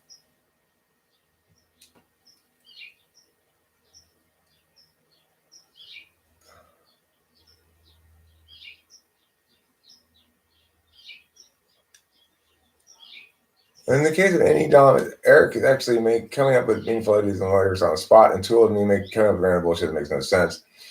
I mean, I think your tools probably can be as effective as coming up with shit on the spot as my dominant. I think that it's more likely to be a problem than my dominant, though, because Tool function tends to misapply it in places where it doesn't belong. That's why your Tool function is SE polar. And it's not so much that you're any less capable of this than I am. Improvising songs that make sense. My friend Matt, he's an INTP. He and I sort of, practice that skill together some. We both like to do it. We're both NTPs. He's good at it too. He's just as good as me at it. But he has more trouble with relationshipy stuff, I guess you'd say. Like he got to the point where he was sort of at the pinnacle of the scene. You know how there are certain scenes and sort of like indie rockish adult scene, whatever. He had lots of status. So he had like lots of dating status. He could get any chick he wanted. He was so neurotic that he didn't know. It's like every once in a while he'd get drunk, call some chick, and then she'd come over, and then he'd sort of, awkwardly paw at her and then feel really bad about it the next day. And then it was just a fucking mess when it came to chicks, even though he was king of the scene. He didn't take advantage of it. Meaning he couldn't. He was an INTP, Place of least resistance. Polar is 7th slot. Yeah, that's your blind spot. And it's also the reason they call it a place of least resistance. I discovered in my last relationship. When people attack you in that spot, you react incorrectly. So when people attack me in my FI, I react with TI. Namely, well, okay, to what extent are they correct? Is this actually a fair critique of me? How can I be objectively self-critical here. But if somebody's trying to hurt my feelings, that is not a good time to use TI. You don't try to find out where their hurtful, ill-intentioned attack is correct. You go, you're hurtful and ill-intentioned, and that's the only thing that matters. I don't like this. Stop it. I can get, like fucking Isaiah Rude, the shit he put up with in Pittsburgh before he finally bailed out of there. It's bipolar when he should be using, I don't like the way this makes me feel, and that's enough. He's using, well, how can the justifications made by this other person possibly be right, or can they? Doing all the argumentation and stuff. Just he can tell just by his feelings. How is polar TE blind in real life? Can you give me examples? Also, does this blind spot actually make me blind to CTE stuff?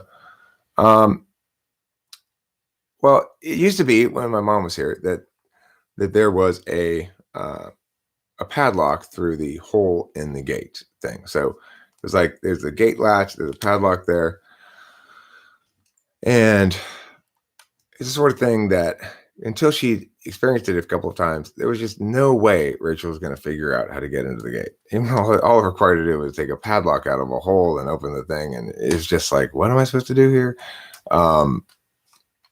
Things like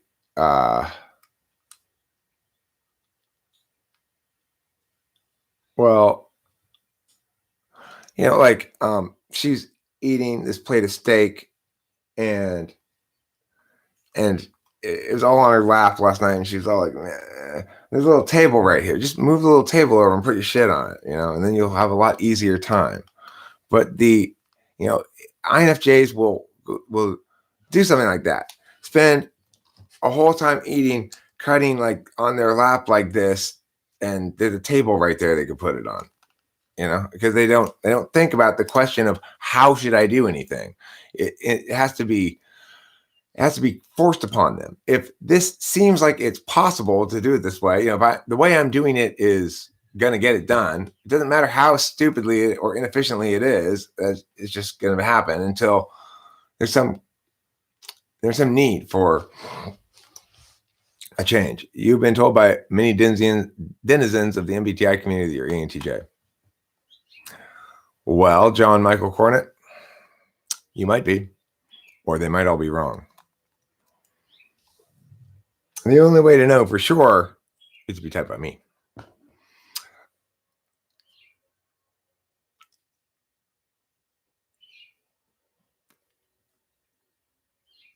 But you're attracted to charm, right? Who's not attracted to charm? Charming. Charming delight. A lot of people have called me a charming delight. I just don't know any of them. I'm sure it's true, though. I'm going to play a siggity, siggity, siggity song on the giggity, giggity, giggity gong. It's not called the giggity gong, Eric. It's called the guitar. Same thing. No, not the same thing.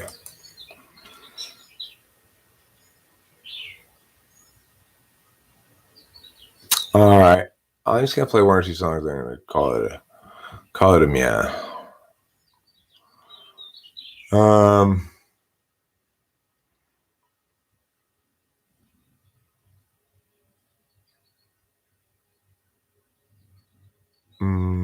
There it is.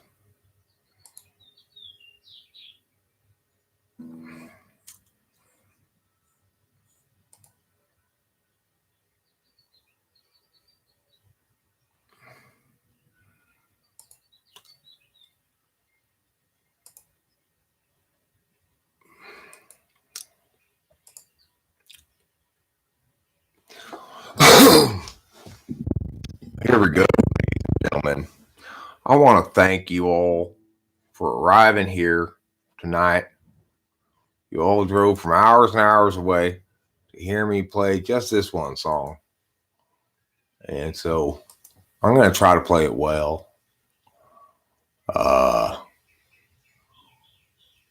Yeah, I am.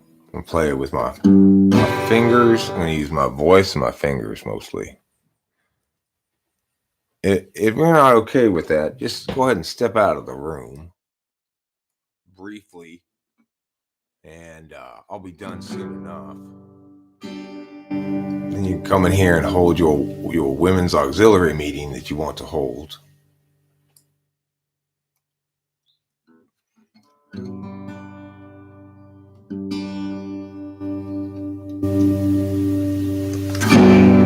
I'd like to hold a women's auxiliary meeting, said Stephen to the board of directors. Yes, I'd like to hold. Why does this keep moving? Stop. I'm tired of failing. That's it. You're done. That's enough failure. Got enough failure out of you, you little missy. Eric, you're a boy. I mean, little mister. God, Eric, jeez, it's so embarrassing. Don't do that. You're so embarrassing, narrator guy. Why does this keep moving? Why is that moving? I do not understand. Why is that moving? I cannot see my land. Why is that moving? It should not be moving. Stop moving. All right, fine. I'll put it down like this then.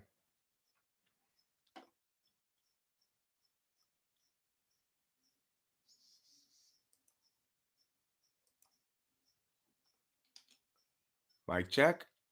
All right, that'll have to do.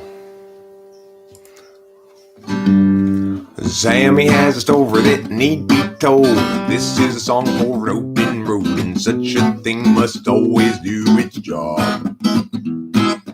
Married up Jeff, turned 19, 4 years in, 3 kids weaned. Weary now and questioning the path.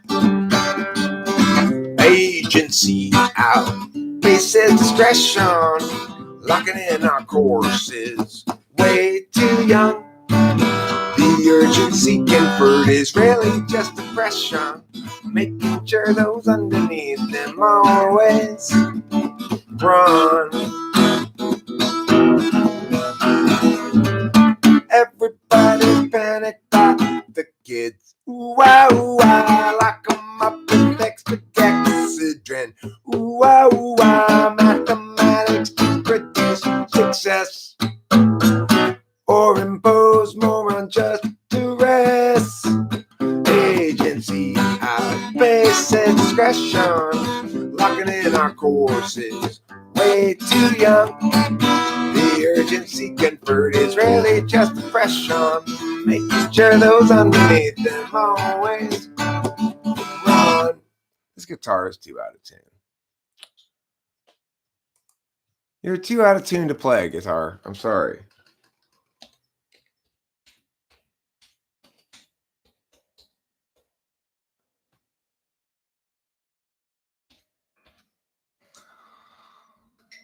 Who needs a standard guitar?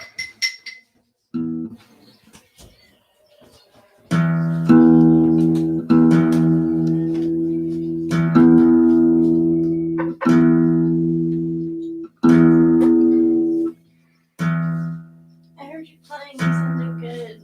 Thanks. You still live streaming? Yeah, this guitar is out of 10. I have an app for that.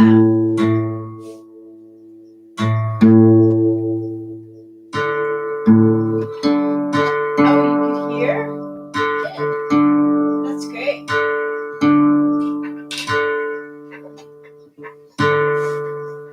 Yeah, I never had a tuner. I just learned to do it by ear. That's dope.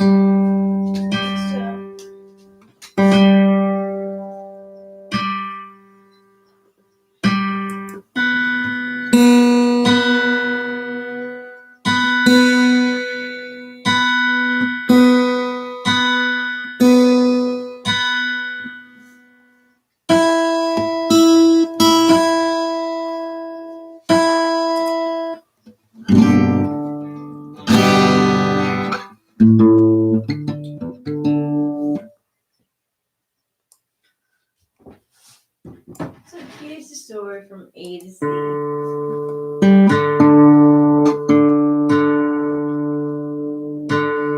What are you looking to play?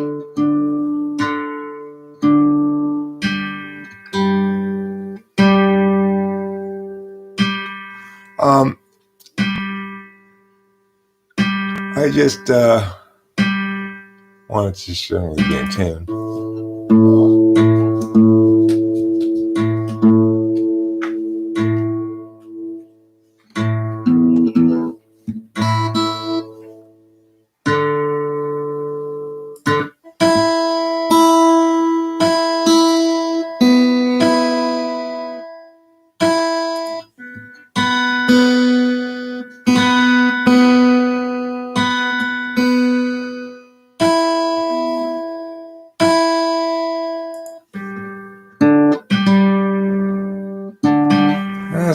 That's as good as it's gonna get, I guess.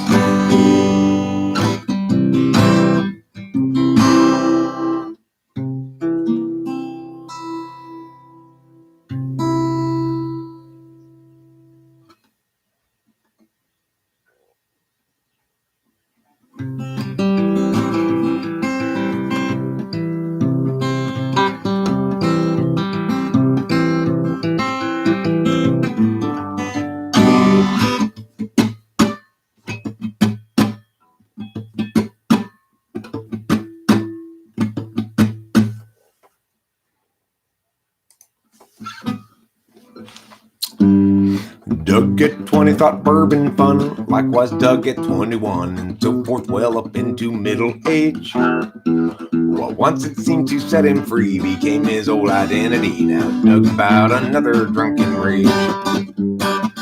Agency, how to pay discretion, locking in our courses, way too young. The urgency comfort is rarely just depression, making sure those underneath them always run. Everybody's panicked about the kids. Talk 'em up with extra Texidren. Mathematics to produce success, or impose more unjust duress. I don't know. I don't know anything anymore. I'm just tired and done and tired and done. Tired and done of failing and failing to be tired of done. I just want everything in the world to change into £1 million of gold right now, with no exceptions. And that's okay.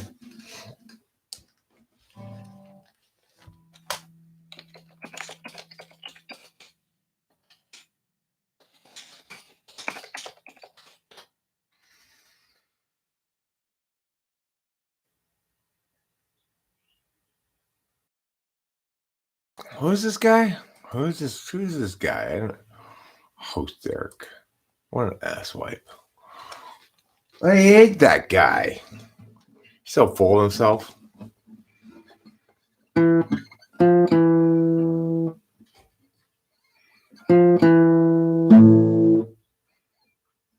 D-E-F. Oh, he came here with her. And what's the big problem that you can't endure? It seems so sure it's not appropriate claiming they'll blame things on Scott. Despite getting caught, he's got you reframing for him, training for him, going to the gym to make yourself good enough again.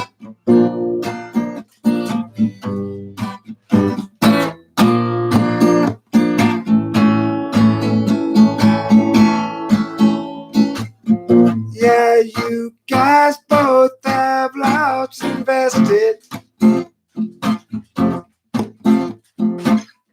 That's not a reason to stay around. And through the years, you both been tested. Time to move up, find higher ground.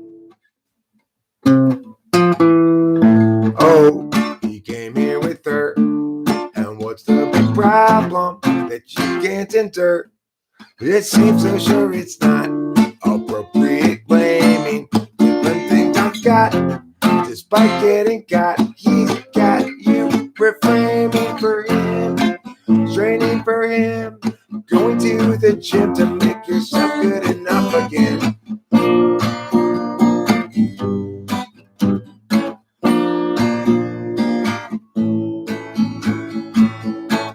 Be done with him. Thank you, Rachel.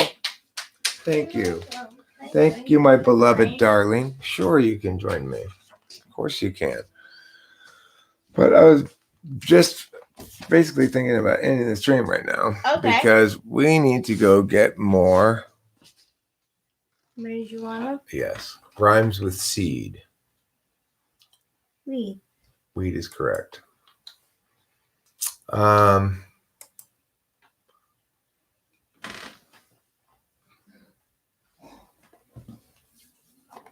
Do I?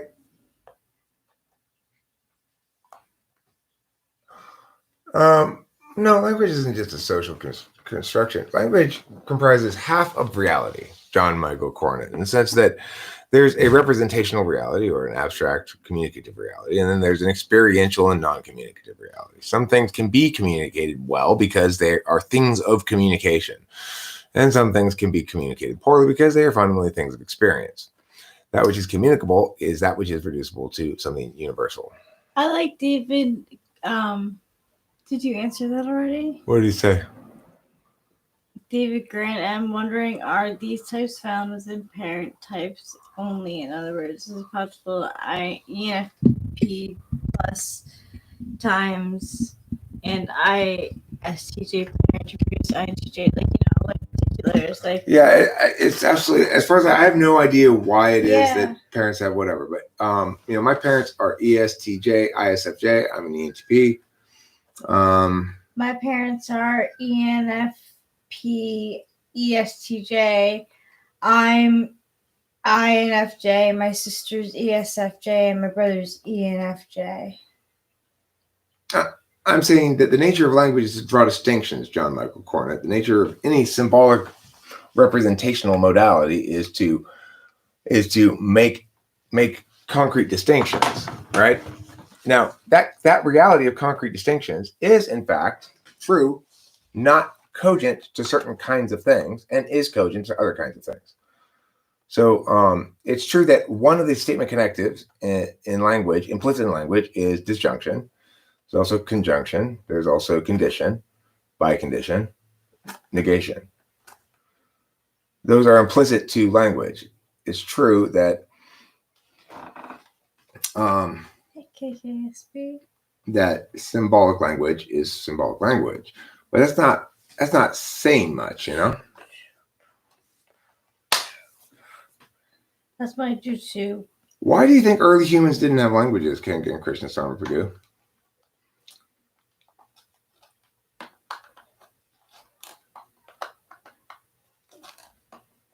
That seems an odd. How can there be humans without language?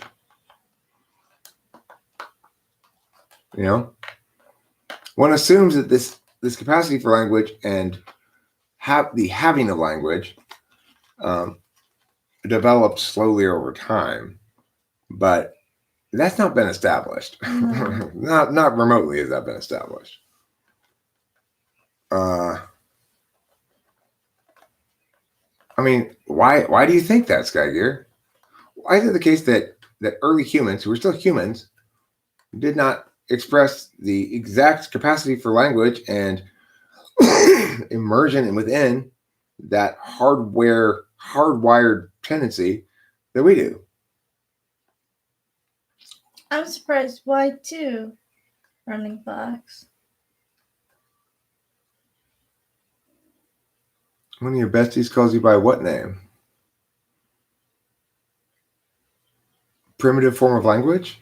They call you a primitive form of language? That's not very nice. As far as someone as the fewer words he uses, Cloud. Okay. The smarter someone is, the fewer words does he use. Would be correct. Yours is incorrect. So that makes it both incorrect grammatically and factually. I mean, the thing is, language. Look, there's a territory and there's a map, right? And there are types of people who really take more seriously matters of the map than they do of the territory. For such people like me and Rachel, who are the two, each an example of the two most metaphysical types, the issues of language are reduced to simply call them symbolic, because for us, word usage is what matters most.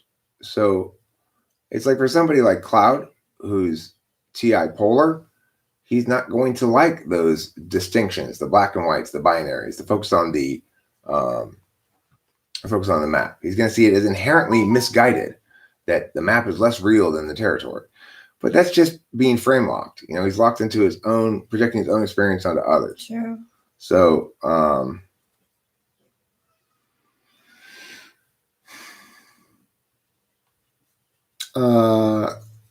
is it the case that word count is inversely proportional to intelligence? It can often be the case that word count is inversely proportional to word effectiveness. So concision is important, and saying the thing you have to say in as clean and few words as possible is important. And I is something that I work very hard to uphold as best I can in my writing, in my music, and everything I do. But it's also somewhat reductive in certain areas. Like, you definitely don't want too many words in your song lyrics, and I often am guilty of having too many words in my song lyrics. But you can't use too few words if you're having a serious conversation about what ought to be done at any time. About something. Yeah, you know, what ought to be done as a public policy matter, what ought to be affirmed as a position. Well, those are word-based matters. And so, of course, the smartest person is going to be able to distinguish between contexts. They're going to say, this context is word appropriate, and this context is word inappropriate. Sure. What is, excuse me, what is a filibuster?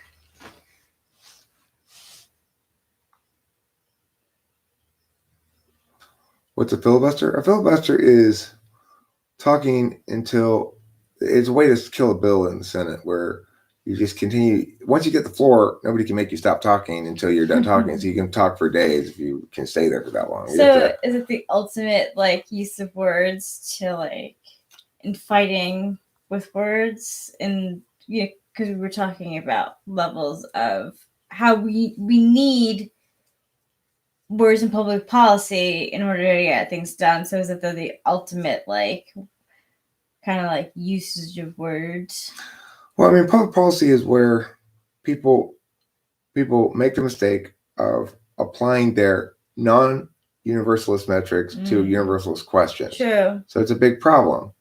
And what happens is you get somebody like Cloud here who says, Eric thinks I don't value mapping because I don't value his mapping. What I'm saying, Cloud, is that mapping is words. You've just finished expressing how little you value words. But you don't understand that. I don't dislike you, Cloud, and that's absolutely not the case. If that's how you're representing my thought process, you haven't spent any time listening to me at all. Right. Okay, Cloud. Well, I agree. NI would be part of the mapping category of functions because it's NI, NE, TI, and FE that are your mapping functions.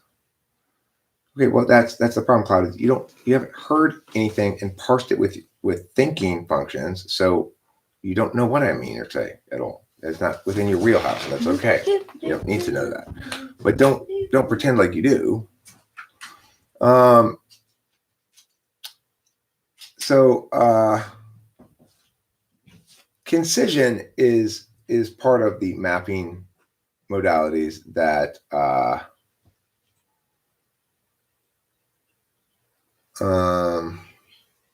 that one has to think about, you know. You haven't been aggressive at all, John Michael Cornett. That's not aggressive. you didn't call people a bunch of names, did you? As far as I could tell, that would be aggressive. I actually felt like, okay, I better step up here because somebody's bringing some high level thoughts, questions, and stuff, and you know, like that's always welcome here.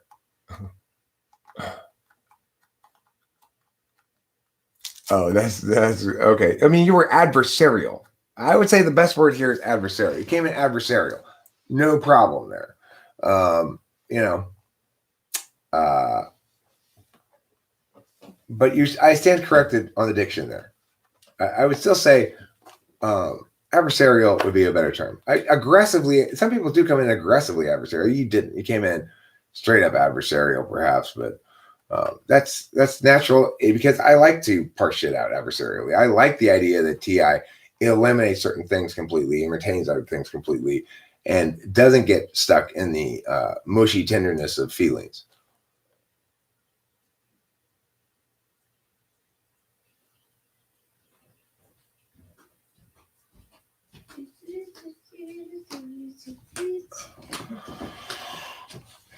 Do I get what you're saying? The question is, where is the meaning of language derived from? As in, notwithstanding it being symbolic or physical, please tell me. I want to know. The meaning of language is derived from. I mean, it's something that. Okay, look. There's three theories of truth, and getting into language like this, we could talk about. I mean, there's more than three, but there's a couple theories of truth that are relevant here. There's the correspondence theory of truth, and there's the carrier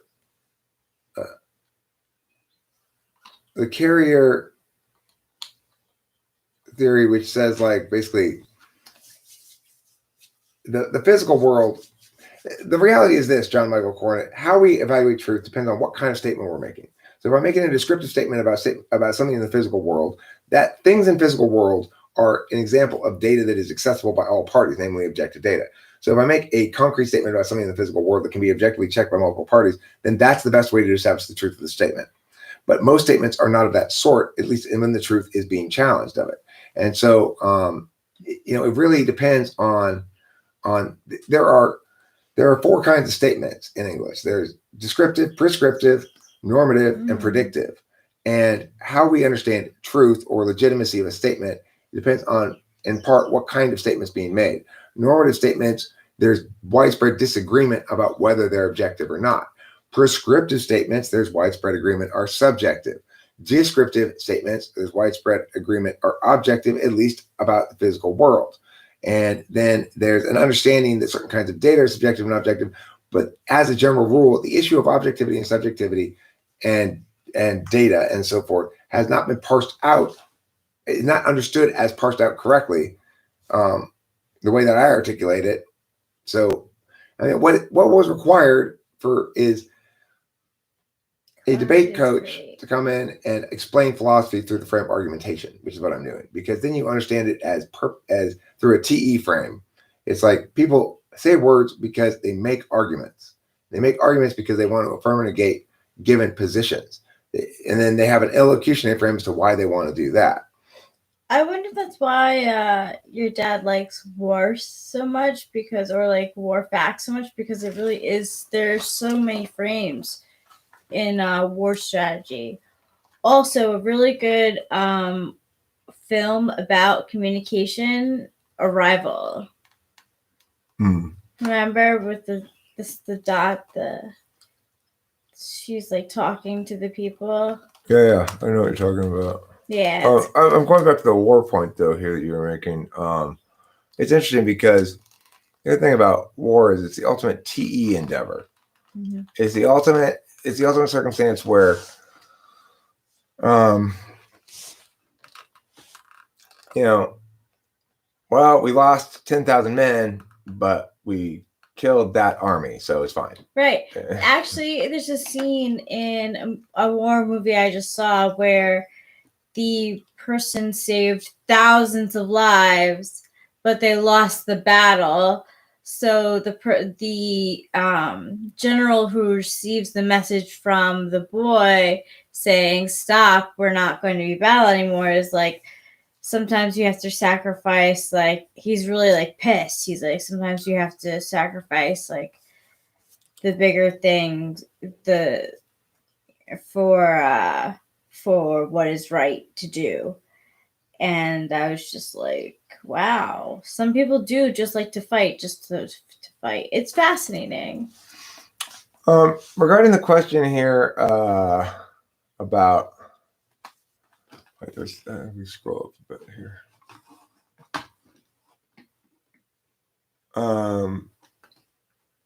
Can all these be related to the particular universal? I will say, I think that's the top level.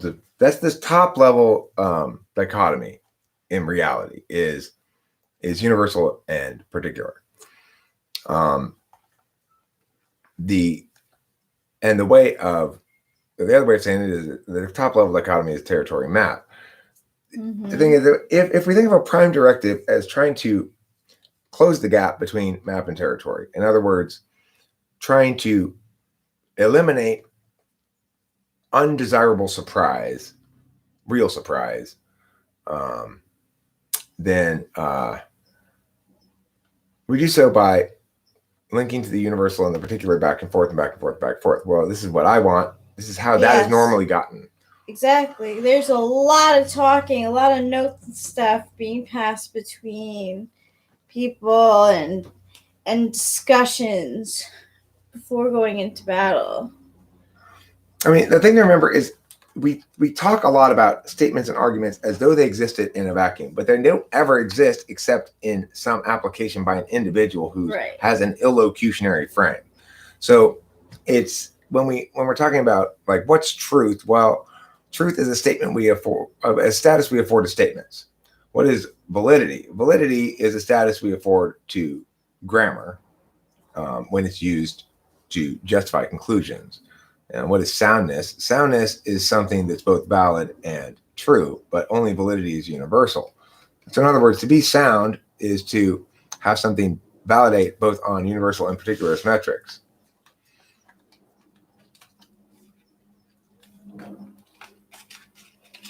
Right, exactly.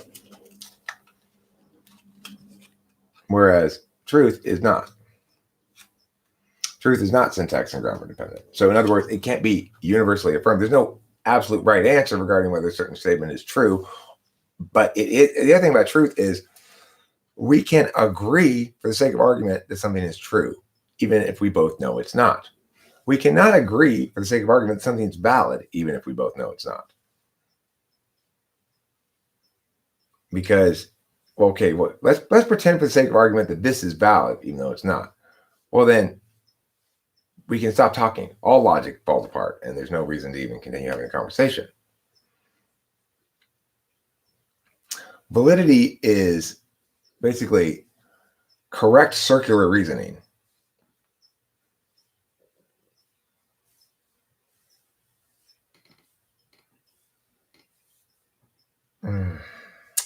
You're a wonderful lady.